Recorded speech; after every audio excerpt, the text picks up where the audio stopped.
বগুড়ার কুন্দারহাট হাইওয়ে পুলিশের চাঁদাবাজির প্রতিবাদে বগুড়া নাটোর মহাসড়কের অটোরিকশা রেখে বিক্ষোভ করেছেন চালকরা।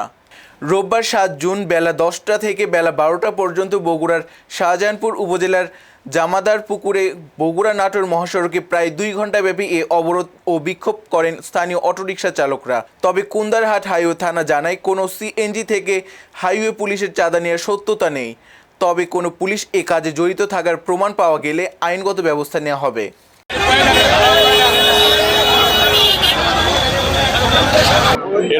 এরকম ঘটনার কোনো সত্যতা নাই। যদি কোনো সত্যতা থাকে, কোনো অফিসার ফোর্স যদি কারো কাছ থেকে চাঁদা দাবি করে থাকে, তাহলে আমাদেরকে জানালে, স্পেসিফিক তথ্য দিলে যে অমুক অফিসার অমুক সময় আমার কাছে চাঁদা চাইছে, আমরা তার বিরুদ্ধে আইনি ব্যবস্থা নিব। আমার চাঁদা খাওয়া লাগে, একটা কৃষকের বেতন কয় টাকা, আমরা তামান দিন কাম করে পাই ৩০০-৪০০ টাকা, আর ওরা ভাই বসে থাকে ১০০০-১২০০ টাকা ১৫০০ টাকা দিন। তাহলে ওরকে দিন জানে, আমাকে দিন গান করে দেয়। রাস্তা ধরে ধরে আমাকে একটা ধানের গাড়ি গেলে ধরে ১০০ টাকা ২০০ টাকা চাঁদা দেয়, একটা গরুর গাড়ি গেলে ৫০০ টাকা চাঁদা দেয়। আমি একজন সিএনজি ড্রাইভার।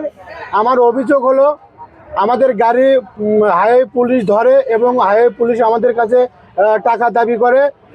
টাকা দাঁড় না দিলে আমাদের গাড়ি হাইওয়ে পুলিশ থানায় নিয়ে যে জব্দ করে।